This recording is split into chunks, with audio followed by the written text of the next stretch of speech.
Hello, everyone. I'm Erik D'Souza, and welcome to another episode of Crime Writers of Canada's podcast. And this is a continuation of our series of talking with the Bouchercon guests of honor. And joining me today is retired detective Dave Sweet. Hi, Dave. How are you? Good, Eric. How are you doing today? I'm very good too. Yeah. A little bit about you.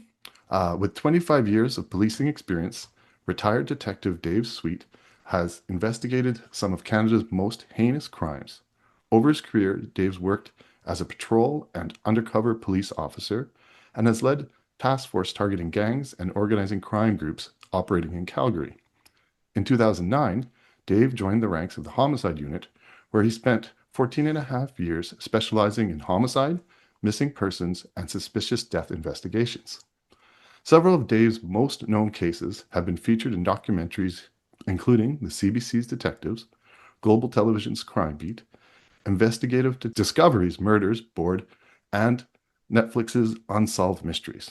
In addition to Distinguished Service Award in 2010, Dave earned a Chiefs Award for Investigative Excellence in 2017, the Governor General's Exemplary Service Medal in 2021, and the Queens Platinum Jubilee Medal in 2022. Dave's books are Skeleton in the Closet, second edition in 2023, co-written with Sarah Kades, and The Undaunted with Susan Forrest, published in 2024, and soon coming Whispers with Mark Leslie. Dave, I actually got the opportunity to see you a few years ago speak at When Words Collide Festival. Um, I remember it was a sort of a peek into the life as a law enforcement officer. I'm not Mhm. sure if it was your unconventional classroom. It was a few years ago, but I do remember it was completely fascinating. What are you planning on speaking about at BoucherCon? Yeah, so I think this year at Bouchercon, my understanding is that it's sort of about cross-jurisdictional investigations and cross-jurisdictional crimes is sort of the through line. And so I'm going to talk a little bit about that. It'll be more of a police procedural type of a presentation this time around, um, focusing around how police do investigate crimes that go across jurisdictional lines and borders, and sort of what are the rules that are in place to carry out those kinds of investigations. Because there are rules and laws that allow us to do certain things and not other things. So I know in I guess the fiction world, when some of our authors are trying to write about police procedurals, we often get things wrong. So sticking with the cross jurisdiction, what kind of errors do you see that come up quite often in both movies and books that you're just like, oh, come on, you got to get that right. well, I think speaking back on an experience I had many years ago, there was actually it began as a homicide in Hollywood, California, with a very, I guess, at that time, highly publicized case involving a model down there, and the offender in that was a Canadian citizen, and so there was this trying to rush to try and catch him, and he ended up getting across the border over on the west coast, and then from there led authorities on a sort of a wild goose chase until he eventually ended up in a hotel and took his own life. But in that instance, I remember talking to some of the American investigators, and they couldn't believe that their warrant in the US, for example, wouldn't allow me to just arrest this guy here in Canada. There would have to be a whole process and procedure that kind of falls in with extradition and all of that. So it's not quite as easy as, a crime occurs across a line that, a police officer may not have the powers to do what you would expect them to do. So, municipal police services, municipal officers, they are bound to the province that they work in typically. Mhm. And so for them to go into another province, for instance, uh, is possible, but it has to be done in a legal way, which means that those officers have to seek authority from that provincial agency or provincial government to allow them to give police powers in those areas. So those are like little tweaks to the rules. Like a Calgary police officer can't chase somebody across the Alberta border into Saskatchewan, for example. Mhm. Um, Speaking, I guess, of Calgary and its I don't know, equivalents to the U.S., our U.S. cousins. I know a lot of times when people are either filming in BC and they don't want it to be, or Vancouver specifically, and they don't want it to be Canadian, they want to make an American setting, or Seattle. Is there sort of an equivalent of Calgary when it comes to the US?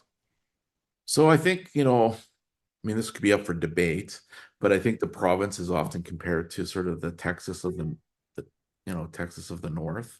And so I guess the comparable city might be something more around like Dallas or a place like that. In that case, talking about setting, if a Calgary writer wrote a Calgary police procedural and sent it to a US publisher, and the US publisher said, "We can't do Calgary, just switch it to Dallas and we'll be good.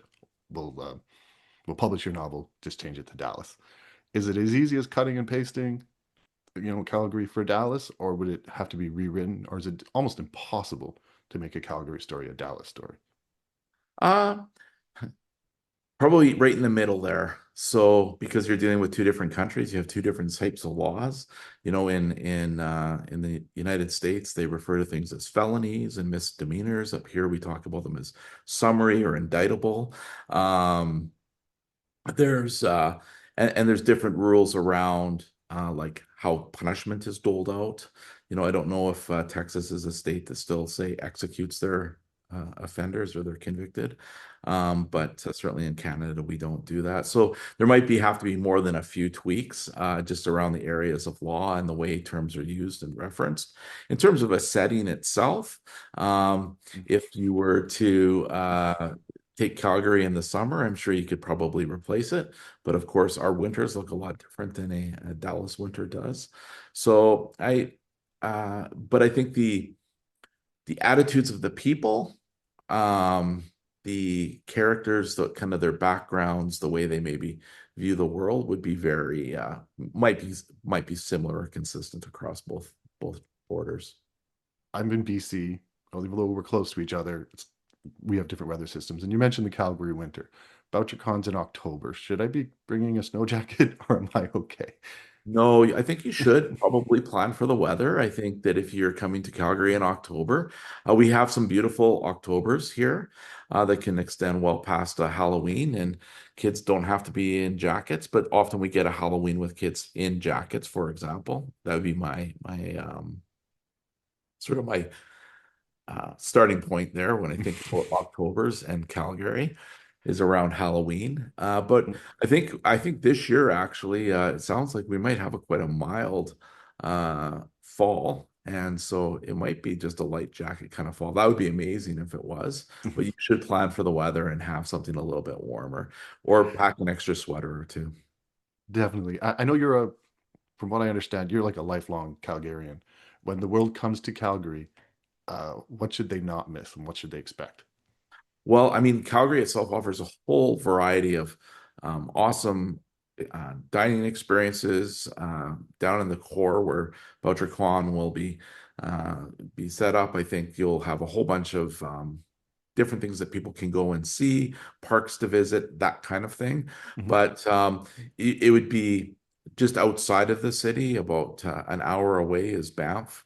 And it is definitely the gem in and around the Calgary area. For people that have never been to the Rocky Mountains, it would be something I would highly recommend. Let's talk about something different. Let's talk about your books. Um, I was reading the beginning of your first book, Skeletons in My Closet, and I realized that you rewrote it. So originally in 2018, and then you gave it some updates in 2023. Why did you feel that you want to do an update actually relatively soon, just 5 years apart? Yeah, so Skeletons in My Closet was sort of it was a passion project. It was an opportunity to share with my children, originally was the idea, about some of the things I learned when I was away from the home. And it became kind of a life lessons from dad kind of perspective book. But my career went for 25 years. The first edition of Skeletons came out in year 20 of my career. And so I just wanted to cover off those last 5 years of learning and experience and put it all into that second edition. So I felt like I had a complete book that went from, beginning to end of a law enforcement officer's career. So that's why I made the decision to do the second edition. I've read the beginning, and if you're doing an elevator pitch to somebody who's never heard of this book before or you before, what would you tell them about this book? Yeah, so it is really Skeleton in My Closet is like almost like chicken soup for the soul, but for a crime writer's soul. It's a book not about blood, guts, and gore. It is a book about the things that we can learn going through life, and I think uh, really, hopefully, what resonates is that we all have comparable experiences. It doesn't matter if you're a law enforcement officer or working, in a completely different field. We all have comparable experiences, human experiences.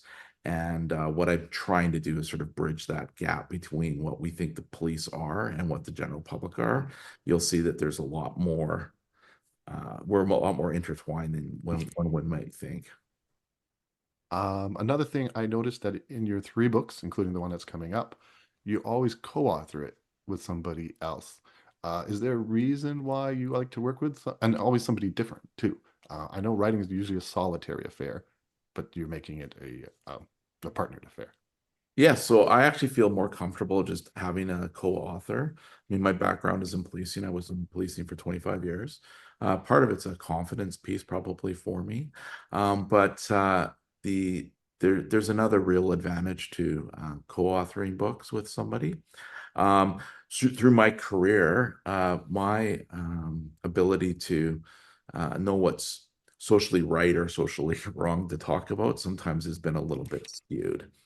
And so I really appreciate that second perspective to know whether or not like a statement that's being made is too harsh, um, too unconsumable by the larger public, stuff that I might be able to talk amongst a peer group of law enforcement officers might not be something that you others would want to hear in the same manner. And so those co-authors have been really important in terms of saying, I think we need to lighten this a little bit, or we need to change the words here and just make it a little bit more palatable. And second, I think that when you write with a co-author and you're writing books that are a little bit more like philosophical introspections, it's nice to kind of bring in another viewpoint as well into that sort of those conversations. And other points of view make the book more interesting, I think. Uh, and by changing the co-author with each book, it almost ensures that you're not getting the same book each and every time for people that are sort of starting to follow me and follow the book series that's kind of coming out because everyone has a little bit of a different style, but yet I hope that my voice is the prominent thing that stays. But each of these other individuals have other ideas that can be included into the book. I had a brief opportunity at that When Words Collide to meet Mark Leslie, the person you're working with right now, on Whispers. And fingers crossed, I know it's supposed to be coming out soon, hopefully in time for Bouchercon. Tell us a little bit about that and what it's like to work with Mark. Yeah, so Mark and I have known each other for a long time. He's actually been very supportive of the first two books. He's actually the indie publisher that put both books out through Stark, and yeah, he's Mark's a busy guy, and I'm a busy guy, and so I think it's probably wishful thinking that Whispers could be out before BoucherCon, but I guess stranger things have happened. Um, it is an exciting book to be writing and getting Mark's input and thoughts onto it because it is all around sort of the a little bit more around like what actually happens to us when we die. So we kind of explore more around like the actual physical process of dying, what it looks like after we've died, the business of death. But then it kind of gets into more things that are up Mark's alley, which is things around psychics and spirit and all of that kind of stuff. So it's been a fun book to write, and I hope over the summer that we can put more time into it as well. Dave, it's been a pleasure chatting with you today. I'm looking forward to meeting you in person in October. Yeah, thank you so much. I appreciate it so much, Eric.